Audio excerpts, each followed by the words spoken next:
अच्छा स्टूडेंट्स, अस्सलाम वालेकुम वंस अगेन, वेलकम बैक। तो आज हम डिस्कस करेंगे। हमने टाइप्स ऑफ असेसमेंट को डिस्कस किया था, तो आज हम फिर डिस्कस करेंगे कंपोनेंट्स ऑफ असेसमेंट के। जो हमारे पास कंपोनेंट्स है वो हम डिस्कस करेंगे। तो कंपोनेंट्स में सबसे पहले हमारे पास जो है कलेक्शन ऑफ डेटा। ठीक है, असेसमेंट के दौरान हम डेटा को कलेक्ट करते हैं।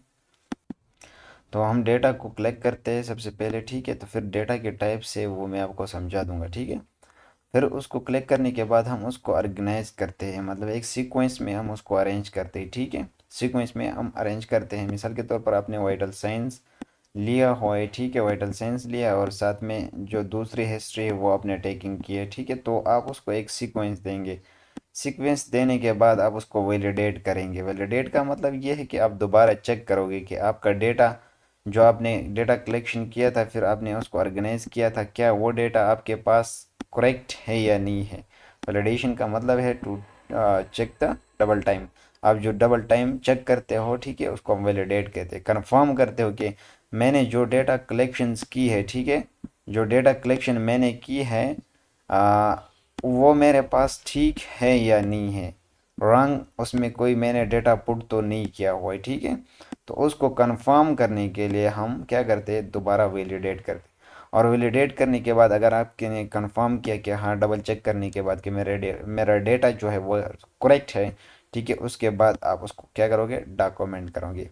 अगर आप वैलिडेट करते हो और उसी टाइम में आप फाइंड आउट करते हैं कि मेरा डेटा और करेक्ट नहीं है डबल चेक के बाद, तो आप उसको डॉक्यूमेंट नहीं कर सकते। रॉन्ग डेटा को आप डॉक्यूमेंट नहीं कर सकते, आप करेक्ट डेटा को डॉक्यूमेंट कर देंगे। अच्छा, अब एक एक स्टेप वाइज हम समझते हैं कि हमारे पास जो डेटा की कलेक्शंस है वो हम किस तरह करते हैं। ठीक है, डेटा कलेक्शन फर्स्ट आपकी जो स्टेप्स है। ठीक है, डेटा कलेक्शंस या कलेक्शन ऑफ डेटा आपके स्लाइड्स में बता रहा है कि data collection is the process of gathering information about the client health status.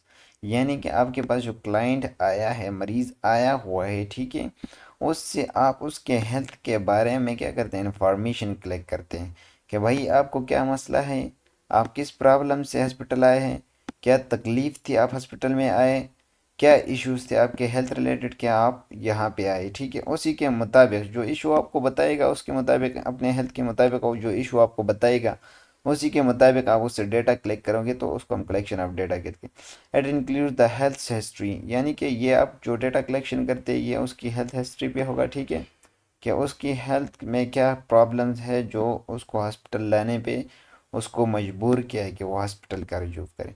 फिर फिजिकल एग्जामिनेशंस। ठीक है, फिजिकल एग्जामिनेशन आप करोगे पेशेंट्स की। ठीक है, स्किन्स वगैरह चेक करोगे, आइज़ वगैरह, हेड टू एग्जामिनेशन जो होती है। ठीक है, फुल हॉलिस्टिक केयर जो होती है। ठीक है, फुल एग्जामिनेशन आप लोग करोगे।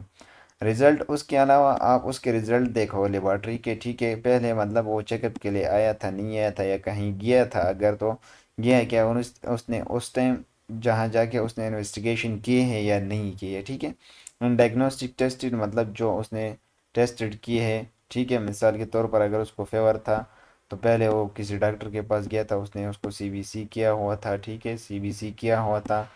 इसके बाद सीबीसी के अलावा उसने सी रिएक्टिव प्रोटीन किए हुए थे। ठीक है, सारी चीज़ें आप फिर मतलब जितने जो डायग्नोस्टिक टेस्ट उसने लेबॉर्ट्री टेस्ट करवाए वो आप चेक कर लोगे। ठीक है, and material contribute by other health personals, यानी कि वो मटेरियल आप चेक करोगे जो किसी डॉक्टर ने पहले उसको चेकअप किया हो, उस पहले इन्वेस्टिगेशन लिखा हो। ठीक है, इसी तरह आप डेटा कलेक्शन कर सकते हैं एक पेशेंट से।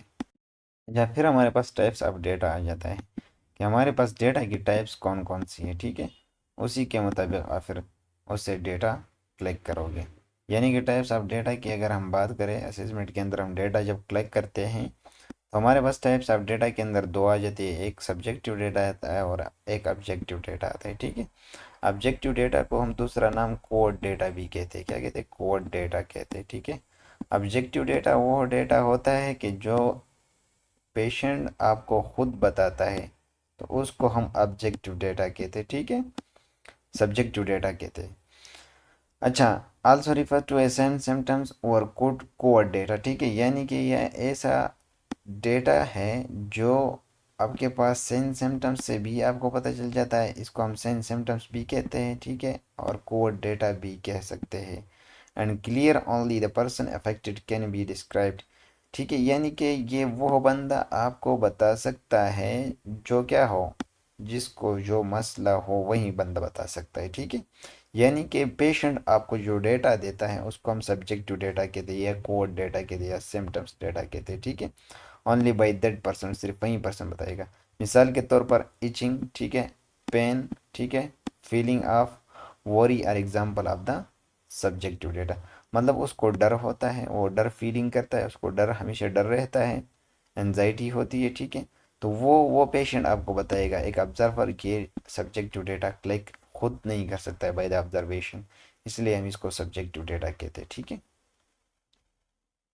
अच्छा, नेक्स्ट जो है हमारे पास ऑब्जेक्टिव डेटा, ठीक है। डेटा की जो टाइप्स में आती है हमारे पास ऑब्जेक्टिव डेटा। तो ऑब्जेक्टिव डेटा जो हमारे पास है also refer to a sign और कोड डेटा, ठीक है। ये हमारे पास साइंस को भी क्या करता है, रिफर करता है। मतलब जो साइंस दूसरे और सब्जेक्टिव के अंदर हमने बताया कि सिम्टम्स उसको भी कह सकते हैं, लेकिन यहाँ पे जो है इसको हम क्या कहते हैं, साइंस भी कह सकते हैं। जो साइंस होती है वो आप मतलब फाइंड आउट करते हैं।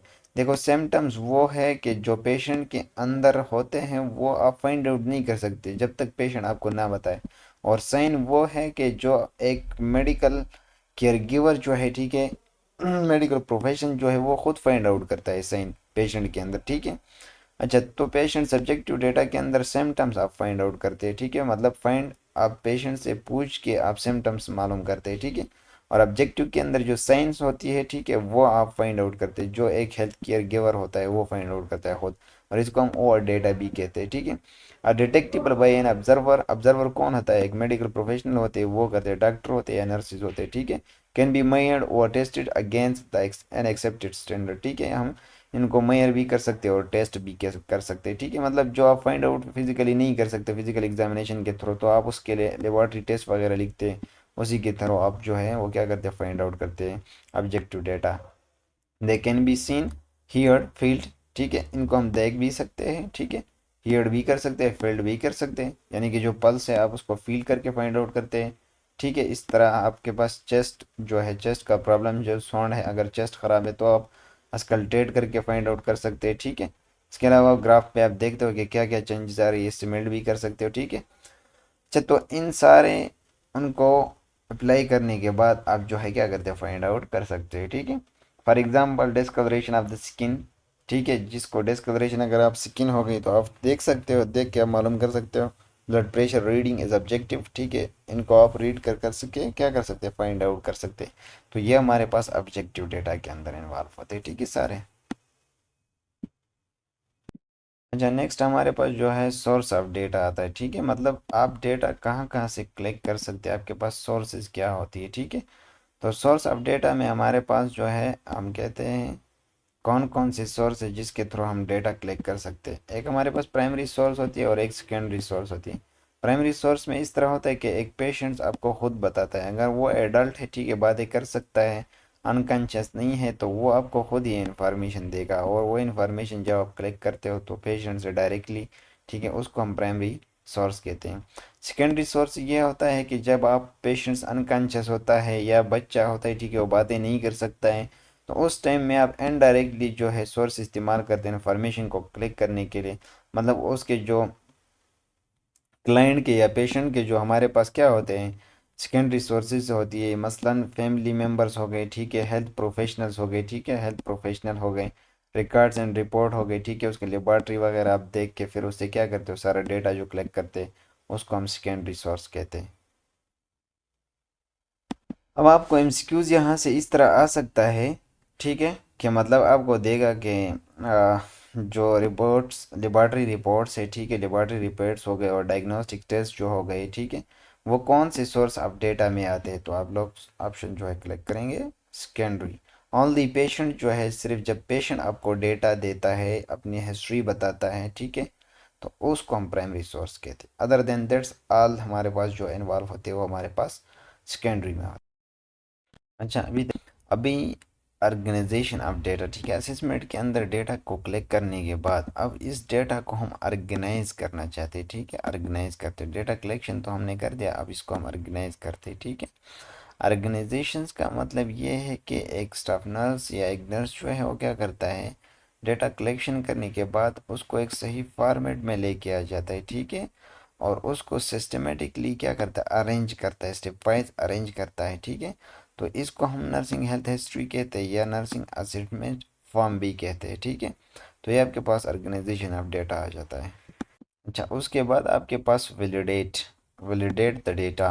आप लोगों को मैंने उस स्टार्ट में भी बताया कि वैलिडेशन ऑफ द डेटा का मतलब ये है कि आप पेशेंट के डेटा को गैदर करने के बाद, ऑर्गेनाइज करने के बाद उसको आप क्या करते हो, डबल चेक करते हो, ठीक है, और verified to confirm that is accurate और एंड कंप्लीट। आप फिर कंफर्म करना चाहते हैं दोबारा कि मेरे पास जो डेटा मैंने पेशेंट से कलेक्ट किया था, कलेक्शन ऑफ डेटा के स्टेप्स में, ठीक है, और फिर ऑर्गेनाइजेशन के स्टेप में मैंने उसको ऑर्गेनाइज किया था, ठीक है, क्या वो डेटा मेरे पास करेक्ट है या नहीं है, या मेरे पास वो डेटा कंप्लीट है या नहीं है, हाफ तो डेटा में तो मैंने तो नहीं लिया, या पेशेंट के डेटा लेते हुए उस टाइम मैंने कुछ छोड़ा तो नहीं है, तो आप दोबारा चेक करोगे, उसको हम वैलिडेशन ऑफ डेटा कहते हैं।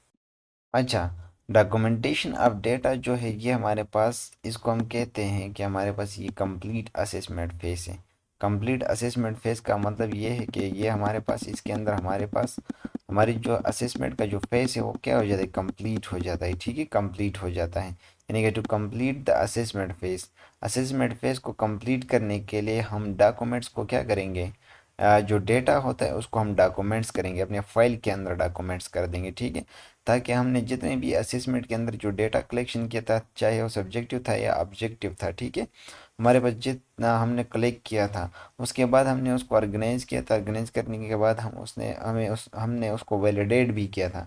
तो अब हमारी असेसमेंट फेज जो है वो ख़त्म होने को जा रही है। जब हम डॉक्यूमेंट्स कर देंगे अपने डेटा को, तो हमारे पास असेसमेंट का जो फेज है वो क्या हो जाएगा, ख़त्म हो जाएगा। The nurse record client data, इसमें नर्स जो है वो क्लाइंट का डेटा क्या करेगी, रिकॉर्ड करेगी, लेकिन वो रिकॉर्ड जो डेटा है वो आपके पास एक्यूरेट डॉक्यूमेंटेशन हो उसकी, ठीक है, और essential should include the data collected by clients health status. यानी कि जितना आपने डेटा कलेक्ट किया है वो उसी के लिए हमारे पास ज़रूरी होता है कि उस डेटा को आप क्या करें, डॉक्यूमेंट्स कर दें, अपने डॉक्यूमेंट्स के अंदर पुट कर दें। तो ये हमारे पास डॉक्यूमेंटेशन ऑफ द डेटा था, और यहाँ पे हमारे आके हमारे पास जो हमारी असेसमेंट की जो स्टेप्स होती है वो ख़त्म हो जाती है। अच्छा, फिर second phase of nursing process जो है हमारे पास होता है वो क्या, नर्सिंग डायग्नोज है। मोस्टली स्टूडेंट्स इसमें कन्फ्यूजन्स में रहते हैं, ठीक है, उनको इस चीज़ में कन्फ्यूजन होती है कि नर्सिंग डायग्नोज क्या चीज़ है। चलो अभी इसको समझते हैं थोड़ा बहुत कि नर्सिंग डायग्नोज क्या होता है।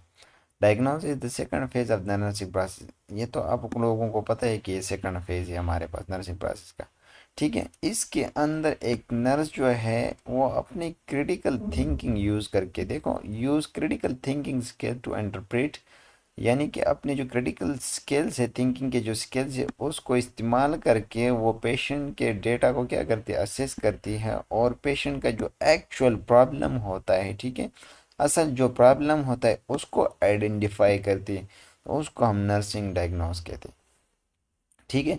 फिर नेंडा क्या कहते हैं, north American nursing diagnose association जो है वो क्या कहते हैं, डिफाइन और रिफाइन, मतलब दोबारा डिफाइन करना, मतलब उसको रिफाइन दोबारा मालूम करना, ठीक है।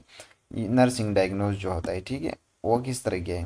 The official NANDA definition of nursing diagnosis के मुताबिक, एंड नेंडा के मुताबिक जो नर्सिंग की जो ऑफिशियल डिफिनीशन है वो ये है, a clinical judgment concerning a human response to health conditions। अच्छा, तो ये एक यानी कि क्लिनिकल जजमेंट है कंसर्न ह्यूमन रिस्पांस, मतलब जो केयर गिवर होते हैं, जो नर्सेज होती है, ठीक है, वो मतलब उस पेशेंट्स के अंदर उस प्रॉब्लम को फाइंड करते हैं, किसी डिजीज़ को फाइंड करते हैं, और फाइंड करने के बाद वो देखता है कि उसका उस डिजीज़ को रिस्पांस क्या है, ठीक है, हेल्थ स्टेटस को रिस्पांस क्या है, हेल्थ को क्या रिस्पांस है उसका। मतलब ये है कि मिसाल के तौर पर आप एक पेशेंट जो है, ठीक है, उसको निमोनिया है, ठीक है, निमोनिया है, तो निमोनिया डायग्नोस करने के बाद उसके जो साइंस सिम्टम्स होते हैं, ठीक है, जो साइंस सिम्टम्स होते हैं वो क्या रिस्पांस शो करते हैं। मिसाल के तौर पर पेशेंट को कफ है, ठीक है, कफ है, इसके साथ साथ और क्या कंप्लेन, जो साइंस सिम्टम्स होती है उसको हम कहते हैं रिस्पांस टू हेल्थ कंडीशंस, क्या उसका रिस्पांस क्या है हेल्थ कंडीशन को, या उसको हम कहते हैं over availability for the date response. यानी कि अवेलेबिलिटी का मतलब ये है कि वो उस कंडीशन को किस तरह रिस्पॉन्स करता है, उस डिजीज सिम्टम्स को किस तरह रिस्पॉन्स करता है by an individual, family, group और कम्युनिटी। ठीक है, यानी कि वो इंडिविजुअल में हो या ग्रुप या कम्युनिटी जो होती है उसमें हो, उसको हम कहते हैं नर्सिंग डायग्नोस।